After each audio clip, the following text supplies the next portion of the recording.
it's Dominga.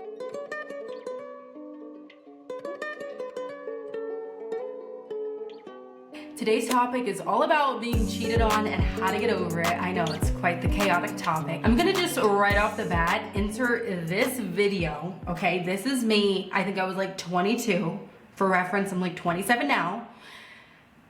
And I just was absolutely devastated. I was devastated because I had been brokenhearted and betrayed by the man that I thought was not only gonna be my husband, but I also loved so much, loved as much as air, and he was terrible. So I don't know why I was so disillusioned. But anyway, take a look at this video, okay? Cheated on me. So I just wanted to document how incredibly broken I feel and how confused and kind of just so devastated. Like, I never thought that this would be me or us. So I thought maybe one day when I'm emo, I'd like to look back on this video and maybe be in a better place.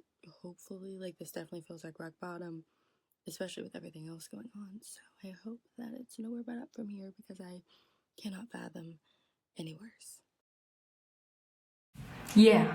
Okay, and so for all of the little haters out there who are like, why would you film yourself crying? I understand, honestly. I think it's a quirky, like, kind of cringe thing to do. But personally, I knew that one day it would come to reap a benefit, and I wanted to look back on it in the future and be like, look how far I've come. Look how different my life is now. And that moment is today, okay? And honestly, this may help somebody, even if it just helps one person. It was worth me filming that video. Okay, so now that cringe disclaimer is out of the way. I wanna give you a little pep talk if this has happened to you, or if you have speculations that you're being cheated on behind your back. This video, I truly believe, is going to help you remember your worth and kind of see more clearly. So let's hop right in. But first, look at my nails. Aren't they kind of cute? They're like kind of tortoisey.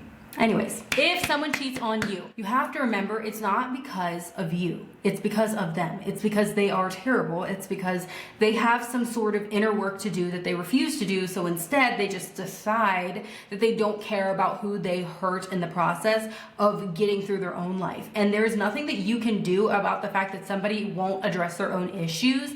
And I really don't want there to be even a single person, especially none of my subscribers, who are harboring that kind of feeling like, well, why am I not enough? Why was I not enough for them to see my worth? That's not how life works. They didn't see your worth because they are blind, because they are incapable of realizing when they have a good thing. And even if they are capable of realizing when they have a good thing, they don't know how to steward over it. Is that your fault or theirs? It's theirs. One thing that I think is so interesting is the fact that being cheated on, and this is gonna sound crazy. This is gonna sound like a reach potentially, but just try and see it from my perspective. If someone cheats on you, it's almost a compliment, because what they're saying is, I have to find other ways to gratify myself, whether it be that more attention feeds my ego more, but I actually know your value. That's why I can't just turn my back and leave you and do whatever I need to do honestly.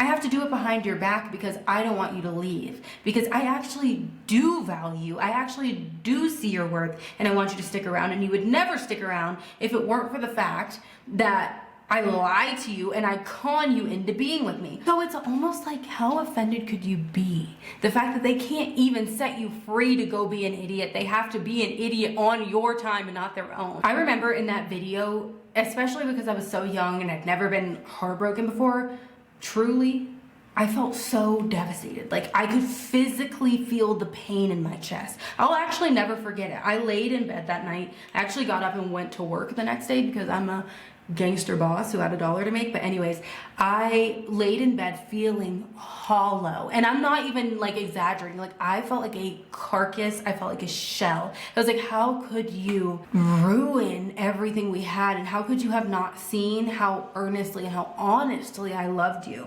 You know? But guess what? That disease is not something to internalize. It's not something to feel bad about. And granted, at the time, I didn't even truly internalize it then. I thought, like, what a weird reaction you have to truly having someone love you. Like, you truly have someone loving you and you can't even see it for what it's worth. You can't even appreciate it. You can't even steward over it. And I really want all the girls and all the women in the world, and even honestly the men too who follow me, to know that if someone cannot see your value enough to be honest and to be faithful to you, what business do you even have caring? What business do you even have wishing it could be different? Because they can't even see what they have. It's almost like if someone won a lottery ticket. You give someone like $450 million. Not that humans are at all equal to money, but if someone gave you a huge lump sum of cash, are you gonna go set it on fire? You would never do that. And the fact that they're doing that with your love and your time and your commitment and your effort, how dare you grieve it? This is all about comparison. I do have people in my life, like girly friends that I literally love so much, but I know if they had been cheated on, like I had been cheated on, which so many people didn't even know until like years and years and years and years later. Why? My pride. Anyway, I do think that people can internalize it and then be like, okay, well, let me look at the other girl and then let me look at myself and see, like, is she prettier? Is she better in some way? Or like, what does he see in her that I don't have? And then like you try and like even that playing field, you try to level that out. That's so sick. You have to remember, and I hate to like go too religious because I know not everybody's in that, but this is personally the way that I believe, and the way that I got through it is recognizing like you are the daughter of a king. Like if you truly believe in God and you believe that each person was made with intention and he knows the numbers of hairs on your head before you're even born, and he guides every step of your life and he has plans to prosper you and not harm you. You think for a second, do you think for a second it makes sense to put up another person beside you and say, what does she have that I don't? She probably does have things that you don't, and you have things that she doesn't, because you're individual people.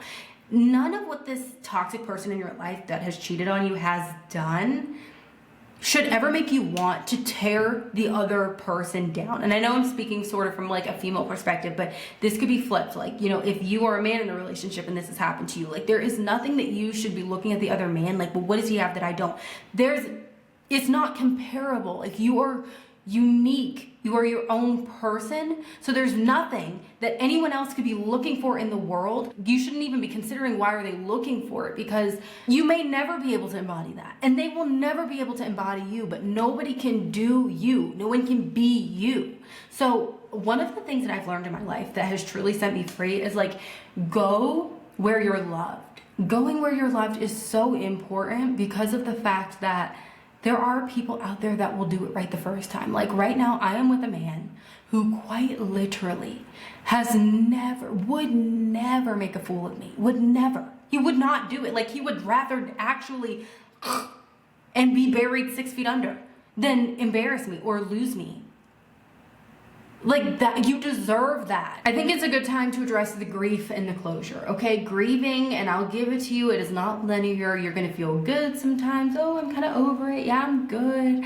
And then you're gonna plummet, and then you're gonna go up again. It's literally a roller coaster of emotions, and it honestly can make you pretty sick. It can give you some long-term like illnesses. I remember at a time in my life, like I couldn't stop breaking out in rashes and like my hair was falling out and I was just sick. I was just sick over how I'd been treated. But eventually you will be better. Everything heals through time and the power of prayer and the power of eating and going to the sauna and sitting in the steam room and taking care of yourself.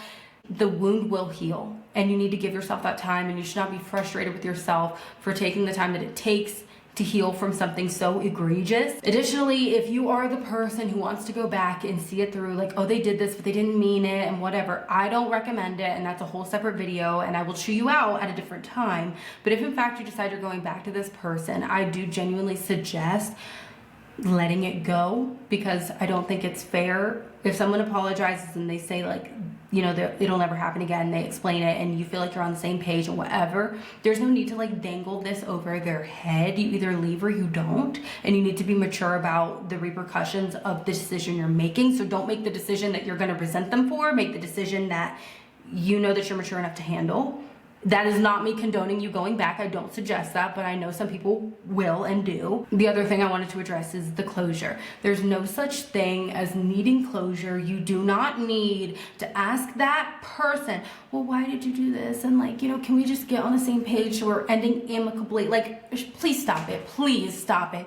It is so juvenile. Like, oh, maybe he's gonna make me feel better. I quite literally do not believe that you can heal where you were destroyed, okay? You might have to go get a hobby, pick up extra hours at your job if that's something that you can do in your job. Like, find a way to fill your life and gratify yourself that does not come from this other person. And don't sit around and listen to your thoughts and ruminate, because it will haunt you and it will get you sick, and it can you. And I know that feels very dramatic, but depending on the intensity of your relationship, or like if you were married, or if you were together a really long time, or if you believe that this was never the character of that person, like there are levels to this where you can be so incredibly hurt and so just disheveled and not have a good sense of your identity, and those things can really set you back. But you do not need closure from that person. You need to find that resilience and that love within yourself to move forward. Yeah, so I literally think that's everything. I love you so much. Remember, you're made with intention, and like I mentioned earlier, God knows every hair on your head. He knows literally how many hairs you have. He knows I have 10 hairs. Anyways, my point in saying everything is that you're not alone.